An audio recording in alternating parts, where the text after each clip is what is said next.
हर हर महादेव भाई, सभी को साइंस की इस क्लास में आपका स्वागत है। मैं आपके लिए आज एक इम्पोर्टेंट क्वेश्चन लेके आई हूँ PYQ, जो कि ग्रुप डी 2023 के अंदर आया था, जो इस प्रकार है। सबसे पहले है जीवाणु यानी कि बैक्टीरिया। बैक्टीरिया का काम क्या है? राइजोबियम का काम क्या है? लैक्टोबैसिलस। ईस्ट एक प्रोटोजोआ और एक विषाणु। इधर है नाइट्रोजन स्थिरीकरण, दही का जमना, ब्रेड की बेकिंग, मलेरिया का कारक, हैजा का कारक, एड्स। आपको इन क्वेश्चनों में क्या करना होता है? सिंपल से एक ट्रिक लगानी होती है। ट्रिक भी क्या है? बस एक गेम खेलनी होती है। हमें जिस चीज का आंसर पता हो ना, हमें सिर्फ एक या दो चीज का आंसर पता हो, ऑप्शन के थ्रू हम इसमें जा सकते हैं। हमें पता है कि जीवाणु जीवाणु किससे होता है? हैजा से। किससे होता है? जीवाणु से कौन सा रोग होता है? बैक्टीरिया। इसको बोलते हैं बैक्टीरिया। बैक्टीरिया से कौन सा रोग बनता है? हैजा। हमें पता है हैजा होता है। देखो कैसे याद करेंगे? जीवाणु हैजा, हैजा। ठीक है, ऐसे ट्रिक लगानी है। जीवाणु से कौन सा होता है? हैजा। ठीक है, उसके बाद राइजोबियम। राइजोबियम क्या होता है? हमारे पास दलहनी प्लांट है। दलहनी प्लांट का मतलब जैसे दाल हो, सेम हो, मटर हो, ठीक है, सेम फली होती है। उनकी जड़ों में क्या होते हैं? छोटे छोटे नोड्स पाए जाते हैं। क्या होते हैं? छोटे छोटे नोड्स पाए जाते हैं। तो इनके अंदर, नोड्स के अंदर एक राइजोबियम नाम का बैक्टीरिया पाया जाता है। क्या करता है? राइजोबियम नाम का एक बैक्टीरिया पाया जाता है, जो पौधों की ग्रोथ में क्या करता है? हेल्पफुल होता है। तो राइजोबियम कहाँ पाया जाता है? जो नाइट्रोजन स्थिरीकरण, जो पौधों को वायुमंडल से नाइट्रोजन चाहिए, उनके स्थिरीकरण में, उनके फिक्सेशन में। स्थिरीकरण का मतलब होता है फिक्सेशन।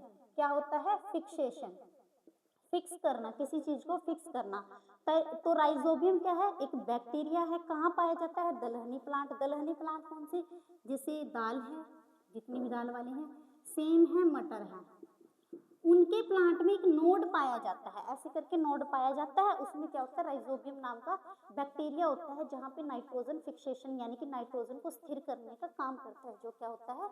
हमारे पौधों के लिए जरूरी है। तो राइजोबियम का काम क्या है?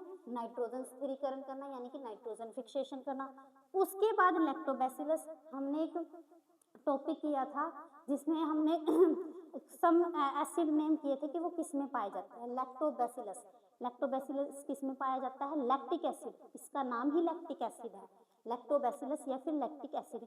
ये किसका काम करता है? लैक्टिक एसिड किस में पाया जाता है? दूध या दही में। और लैक्टोबैसिलस क्या करता है? दही को जमाने का काम करता है, दूध को दही में कन्वर्ट करता है।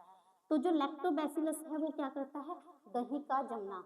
ला दूध दही ला, याद किया था ना? ला दूध दही ला, तो लैक्टोबैसिलस। उसके बाद ईस्ट क्या है?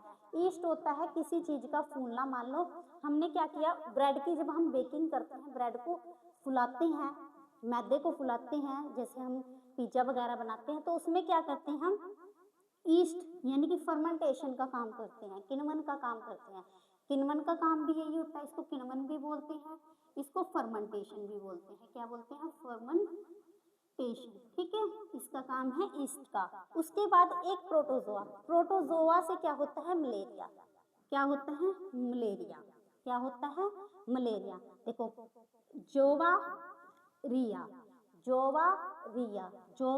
प्रोटोजोआ से क्या होता है? मलेरिया।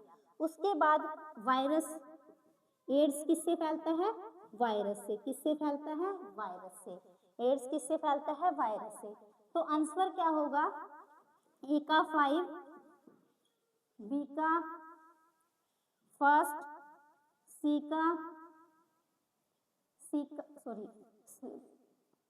का फर्स्ट, सी का सेकंड, सेकंड, डी का थर्ड, और ई का फोर्थ, और एफ का 6।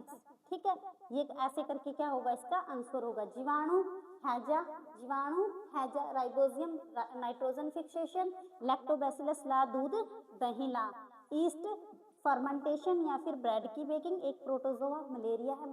मलेरिया किसकी वजह से फैलता है? प्रोटोजोआ की वजह से। ये क्या है? वायरस की वजह से फैलता है, एक विषाणु की वजह से फैलता है। अब आपको बताना है कि मलेरिया फैलता है वो किस कारक की वजह से फैलता है, कौन से मच्छर की वजह से फैलता है, वो आपको कमेंट बॉक्स में रिप्लाई करना है। Thank you.